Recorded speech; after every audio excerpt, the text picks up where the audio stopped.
కళ్ళు మూసుకొని ఒకసారి ఆ భయంకరమైన చలికాలను ఊహించుకోండి. ఎటు చూసినా మంచు, ప్రాణాలు తోడేసేంత ఎక్స్ట్రీమ్ కోల్డ్ వెదర్. అలాంటి ఒక నిశ్శబ్దమైన రాత్రిలో ఒక చిన్న పల్లెటూరు మొత్తం రాత్రికి రాత్రి మాయమైపోతే ఎలా ఉంటుంది? వినడానికి చాలా భయంకరంగా ఉంది కదా. మనం చాలా హారర్ సినిమాలు చూసుంటాం, దెయ్యాల కథలు వినుంటాం. కానీ ఇప్పుడు నేను చెప్పబోయేది సినిమా కథ కాదు. చరిత్రలో ఎప్పటికీ ఎవరికీ అంతుచిక్కని ఒక నిజమైన అతిపెద్ద మిస్టరీ. అదే అంజుకుని విలేజ్ స్టోరీ. ఇది కెనడాలోని మంచుకొండల మధ్య ఉండే ఒక చిన్న గ్రామం. 1930లో జాయ్ లెబెల్లే అనే ఒక ఫర్ ట్రాపర్, అంటే జంతువుల చర్మాలు అమ్ముకునే వ్యక్తి, తన ప్రయాణంలో భాగంగా ఆ ఊరికి వెళ్ళాడు. ఊర్లోకి అడుగుపెట్టేసరికి ఎప్పుడూ నవ్వుతూ పలకరించే ఆ ఊరి జనాలు ఎక్కడ కనిపించలేదు. నిరంతరం ఏదో ఒక పని చేసుకుంటూ సందడిగా ఉండే ఆ ప్రదేశం అంతా ఒక భయంకరమైన నిశ్శబ్దంగా కనిపించింది. అతనికి ఏదో తేడా కొడుతుంది అనిపించి మెల్లగా ఒక్కో గుడిసె లోపలికి వెళ్లి చూడడం స్టార్ట్ చేశాడు. లోపల అతను చూసిన దృశ్యాలు అతనికి విపరీతమైన షాక్ ఇచ్చాయి. పొయ్యి మీద వండుకుంటున్న భోజనం సగం కాలిపోయి అలాగే ఉంది. ఇంట్లో వాడే వస్తువులు, బట్టలు ఎక్కడవక్కడే ఉన్నాయి. వాళ్ళకి ప్రాణ సమానమైన తుపాకులు కూడా గోళ్లకి వెళ్తున్నాయి. ఆ మంచులో సర్వైవల్ కోసం ఆయుధాలు లేకుండా ఎవరూ బయటికి వెళ్లరు. అలాంటిది ఎటు చూసినా మనుషులు లేరు. దాంతో అతను ఎంతగానో భయపడి పోలీసులకి ఈ విషయాన్ని తెలపగా పోలీసులు సైతం అక్కడికి వచ్చి అక్కడ కనిపిస్తున్న విషయాలను చూసి పిచ్చెక్కిపోయారు. నాటి నుంచి ఇప్పటి వరకు కూడా ఆ గ్రామంలో జరిగిన ఆ సంఘటన ఇప్పటికీ అతిపెద్ద మిస్టరీగానే మిగిలిపోయింది. ఈ మిస్టరీకి సంబంధించిన నిజాలను తెలిపే ప్రయత్నమే ఈ వీడియో. అసలు ఆ ఊరి జనాలు రాత్రికి రాత్రి మాయమైపోవడం వెనక ఉన్న అసలు కారణం ఏంటి? అసలు ఈ అదృశ్యం వెనక ఏదైనా మాస్ మర్డర్ దాగి ఉందా? లేదా నేచర్ క్రియేట్ చేసిన ఏదైనా వింతైన ఫినామినన్కి వాళ్ళు బలైపోయారా? పోలీస్ ఇన్వెస్టిగేషన్లో బయటపడిన ఆ భయంకరమైన నిజాలేంటి? వాళ్ళని కాపాడాల్సిన కుక్కలు ఎందుకు మంచులో కప్పబడి ఆకలితో చనిపోయి ఉన్నాయి? అంతకంటే భయపెట్టే విషయం ఏంటంటే, మంచు కింద పూడ్చిపెట్టిన వాళ్ళ పూర్వీకుల సమాధులు ఎందుకు ఓపెన్ చేసి ఉన్నాయి? ఆ సమాధులన్నీ ఖాళీగా ఎందుకున్నాయి? ఇలా ప్రతి ఒక్క ప్రశ్నకి సమాధానాన్ని మనం ఈ వీడియోలో స్పష్టంగా చూద్దాం. ఎంతో ఆసక్తికరంగా, క్యూరియాసిటీగా ఉండే ఈ వీడియోని ఎండ్ వరకు మిస్ కాకండి. సో లేట్ చేయకుండా let's get into the video.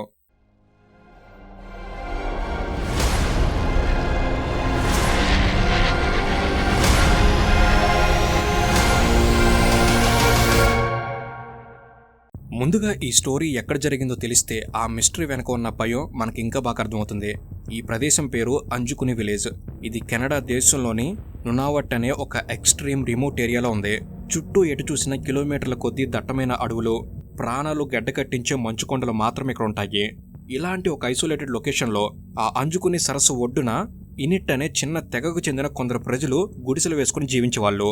వాళ్ళ ప్రధాన ఆహారం వేటాడడం మరియు చేపల్ని పట్టడం. ఆ ఊరికి వెళ్లాలన్నా, అక్కడి నుంచి బయటకు రావాలన్నా సరైన రోడ్స్ కూడా ఉండవు. కేవలం మంచు మీద నడిచే స్లెడ్ డాగ్స్ సహాయంతో లేదా ఖాళీ నడకన మాత్రమే ప్రయాణం చేయాలి. అంటే బయట ప్రపంచంతో వాళ్ళకి కనెక్షన్ చాలా తక్కువ అని మనం అర్థం చేసుకోవచ్చు. ఇక అక్కడి వెదర్ గురించి మనం మాట్లాడుకుంటే, ఈ ప్రాంతంలో మామూలు చలి కాదు, లిటరల్లీ బోన్స్ కూడా గడ్డకట్టుకుపోయేంత -డిగ్రీస్ టెంపరేచర్ ఉంటుంది. అలాంటి ఎక్స్ట్రీమ్ వెదర్ కండిషన్స్ని తట్టుకుని బతకటం ఆ ప్రాంతపు ప్రజలకు మాత్రమే సాధ్యం. చలికాలం వచ్చిందంటే చాలు ఆ ప్రదేశం మొత్తం ఒక వైట్ బ్లాంకెట్ కప్పేసినట్లు మంచుతో నిండిపోతుంది.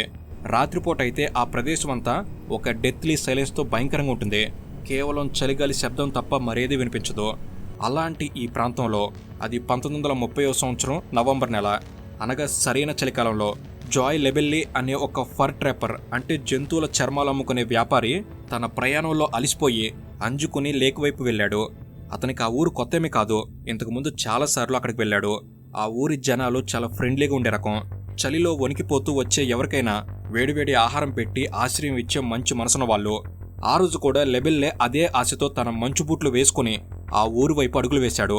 దూరం నుంచే ఆ ఊరి కుక్కల అరుపులు వినిపిస్తాయని, గుడిసెల్లో ఉన్న చిమ్నీస్ నుంచి వచ్చే పొగ కనిపిస్తుందని చూశాడు. కానీ వింతగా అక్కడంతా ఒక డెత్లీ సైలెన్స్ ఆవహించుంది. కనీసం ఒక్క మనిషి అలికిడలేదు, ఒక్క కుక్క అరుపుకోలేదు.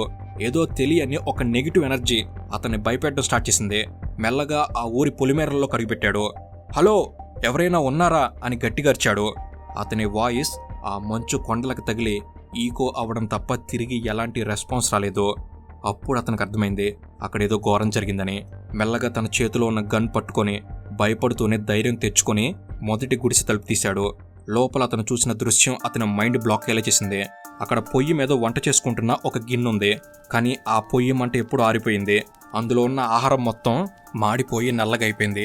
అంటే వంట చేస్తున్న వాళ్ళు ఆ వంటని మధ్యలోనే వదిలేసి ఎక్కడికో వెళ్ళిపోయారు. ఇంకొక గుడిసెలోకి వెళ్లి చూస్తే ఒక మహిళ బట్టలు కుడుతున్నట్టుగా ఉంది. ఆ నీడిల్ దారంతో సహా సగం కుట్టి వదిలేసిన బట్ట అలాగే పడుంది. వాళ్ళ డైలీ లైఫ్లో వాడే ప్రతి వస్తువు ఎక్కడిదక్కడే ఉంది. పిల్లల ఆట బొమ్మలు, వాళ్ళు వేసుకునే వింటర్ క్లాత్స్, షూస్ అన్నీ గుడిసెల్లోనే వదిలేసున్నాయి. అంతకంటే పెద్ద షాక్ ఏంటంటే వాళ్ళ సర్వైవల్కి అతి ముఖ్యమైన రైఫిల్స్ అన్నీ గుడిసెల లోపల గోడలకే వేలాడుతున్నాయి. ఆ మంచు అడవుల్లో అడవి జంతువుల నుంచి రక్షించుకోవాలన్నా, వేటాడాలన్నా ఆయుధం లేకుండా ఎవరు అడుగు బయటపెట్టరు. అలాంటిది వాళ్ళ ఆయుధాలు, కనీసం బట్టలు కూడా తీసుకోకుండా వాళ్ళు ఎక్కడికి వెళ్తారు? ఇదంతా చూస్తుంటే వాళ్ళేదో ప్లాన్ చేసుకుని ఊరు వదిలి వెళ్ళినట్లేదు. సడన్ గా సెకండ్ల వ్యవధిలో గాలిలో మాయమైపోయినట్టు అనిపించింది. ఆ ఊరిలో ఉన్న ప్రతి గుడిసెను వెతికాడు లెబెల్లే. ఎక్కడ చూసినా అదే భయానకమైన పరిస్థితి. స్టోర్ రూమ్స్ లో బోల్డంత ఆహారం ఉంది, వాళ్ళు పట్టుకున్న చేపలున్నాయి. అంటే కరువు వచ్చి వాళ్ళు ఊరు విడిచి వెళ్ళలేదు అని క్లియర్ గా అర్థమవుతుంది. ఆ భయంకరమైన నిశ్శబ్దం అనేది, ఆ ఫ్రీజింగ్ టెంపరేచర్ లో కూడా లెబెల్లేకి చెమటలు పట్టించాయి. ఏ క్షణంలోనైనా తన్న కూడా ఏదో అదృశ్య శక్తి లాగేసుకుంటుందేమో అని అతనికి విపరీతమైన భయం పట్టుకుంది. అక్కడ ఒక్క క్షణం కూడా ఉండలేకపోయాడు. ఆ చలిలో, ఆ మంచులో తనకేమైనా సరే పర్లేదు అనుకుని అక్కడి నుంచి ప్రాణాలు అరచేతిలో పట్టుకొని పరిగెత్తడం స్టార్ట్ చేశాడు. అలా ఎన్నో కిలోమీటర్లు గడ్డకట్టే చలిలో అలిసిపోతూ, భయంతో వణుకుతూ ఫైనల్లీ దగ్గరలో ఉన్న ఒక టెలిగ్రాఫ్ ఆఫీస్కి చేరుకున్నాడు.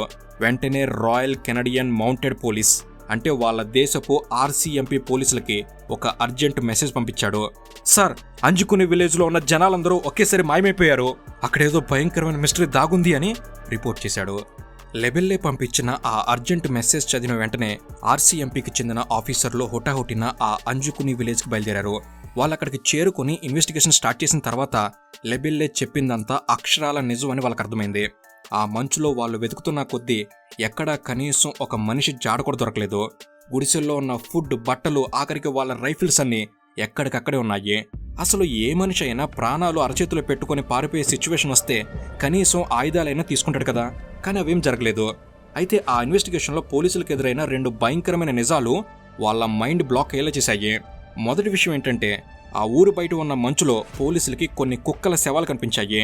ఆ మంచు కింద కప్పబడి ఉన్న ఆ స్లెడ్ డాగ్స్ అన్నీ ఆకలితో మాడిపోయి చనిపోయాయి. ఆ ఇన్నుట్టు ప్రజలకి ఆ కుక్కలు ప్రాణ సమానం. వాళ్ళ ప్రయాణానికి, వేటకి అవే ఆధారం. ఒకవేళ వాళ్ళు ఊరు విడిచి వెళ్ళిపోవాల్సి వస్తే ఖచ్చితంగా ఆ కుక్కల్ని వాళ్ళతో పాటు తీసుకెళ్తారు.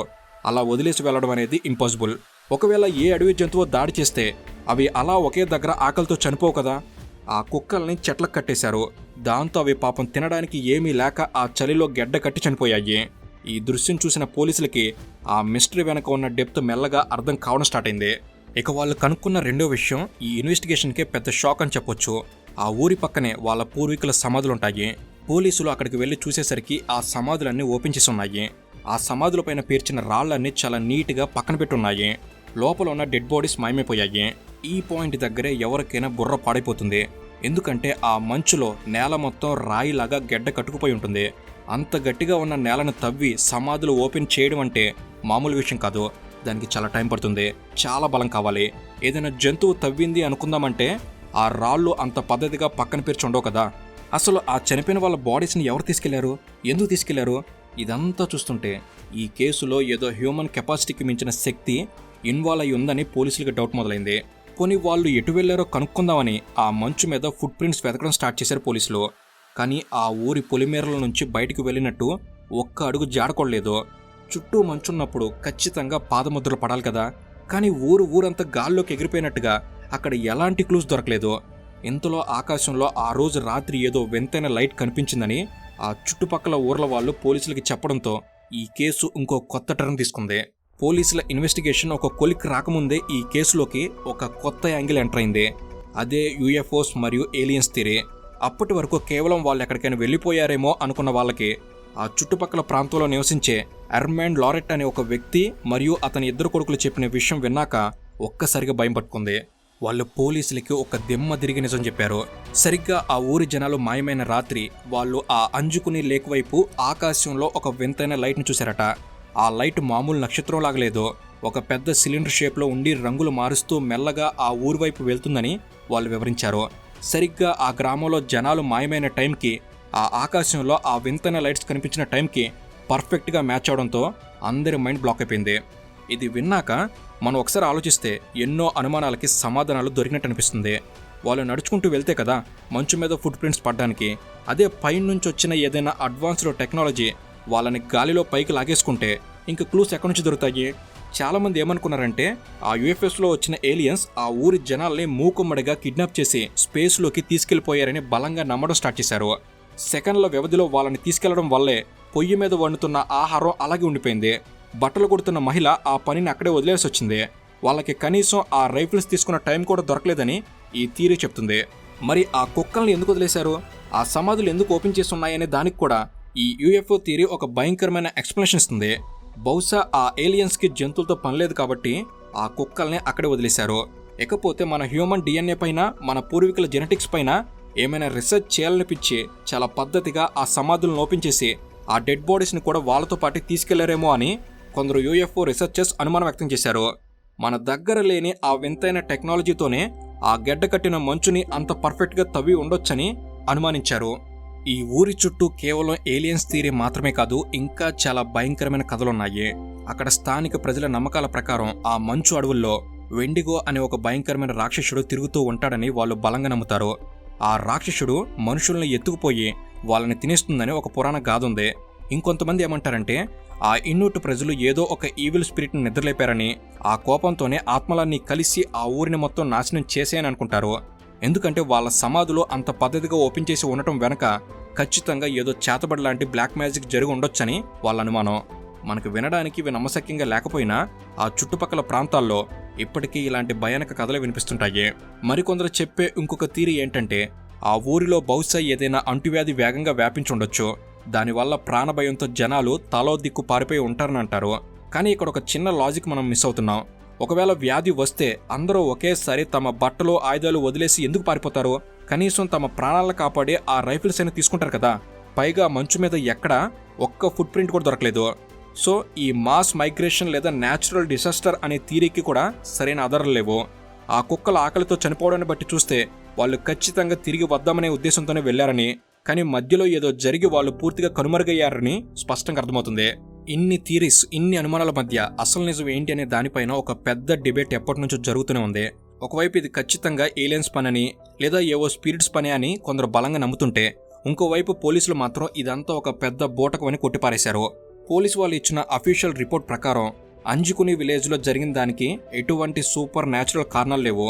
వాళ్ళు ఏమంటారంటే లెబెల్లే అనే ఆ ఫర్ ట్రాపర్ పత్రికల వాళ్ళ అటెన్షన్ కోసం, డబ్బు కోసం కావాలనే ఈ ఫేక్ స్టోరీని క్రియేట్ చేశాడు. ఆ ఊరి ప్రజలు ట్రైబ్ కాబట్టి, అంటే సీజన్ని బట్టి వాళ్ళ క్యాంప్ని మార్చుకుంటూ ఉంటారు కాబట్టి అలా వేరే చోటకి షిఫ్ట్ అయిపోయారని వాళ్ళు ఒక సింపుల్ ఎక్స్ప్లెనేషన్ ఇచ్చారు.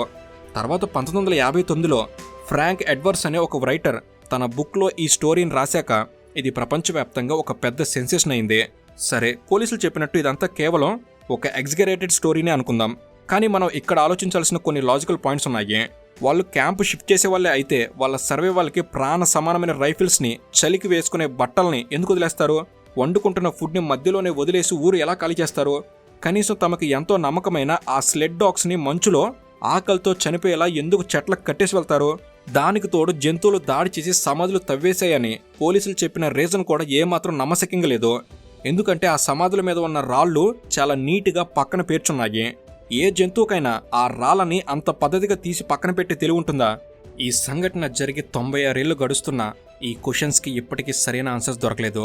ఇదంతా లెబెల్లే క్రియేట్ చేసిన ఒక ఫేక్ స్టోరీ అవ్వచ్చు, లేదా గవర్నమెంట్కి తెలిసిన ఏదో ఒక పెద్ద సీక్రెట్ని కవర్ చేయడానికి వాళ్ళే ఇలాంటి ఫేక్ రిపోర్ట్స్ ఇచ్చి ఉండొచ్చు. ఏది ఏమైనా ఆ మంచు కొండల మధ్య ఆ చీకటి రాత్రి నిజంగా ఏం జరిగిందనేది ఆ అంజుకుని లేక్ మాత్రమే తెలిసిన ఒక భయంకరమైన నిజం. ఒకవేళ ఆ ఊరి జనాలందరూ ఒకేసారి ఎక్కడికో వెళ్ళిపోయినా వాళ్ళ ఆఖరి అడుగుజాడలు ఏమయ్యాయి అనేది ఇప్పటికీ ఒక అన్సాల్వ్డ్ మిస్టరీనే. మరి మీరేమనుకుంటున్నారు? ఇదంతా నిజంగా ఏలియన్స్ పని అంటారా, లేక గవర్నమెంట్ ప్రపంచం నుంచి దాస్తున్న ఏదైనా భయంకరమైన సీక్రెటా, లేదా ఆ లెబెల్లే అనే వ్యాపారి డబ్బు కోసం, పబ్లిసిటీ కోసం క్రియేట్ చేసిన ఒక ఫేక్ స్టోరీనా? ఈ మిస్టరీ వెనక ఏముంది అని మీరు అనుకుంటున్నారు? మీ ఒపీనియన్ ఏంటో ఖచ్చితంగా కామెంట్స్లో తెలపండి. వాటిని నేను చదివేందుకు చాలా ఈగర్గా వెయిట్ చేస్తుంటాను. ఈ వీడియో కనుక మీకు నచ్చినట్లయితే జస్ట్ ఒక లైక్ కొట్టి మిస్టరీస్ని ఇష్టపడే మీ ఫ్రెండ్స్కి షేర్ చేయండి. మళ్ళీ ఇంకొక టాపిక్తో మీ ముందుకు వస్తాము. Thank you for watching. Have a good day.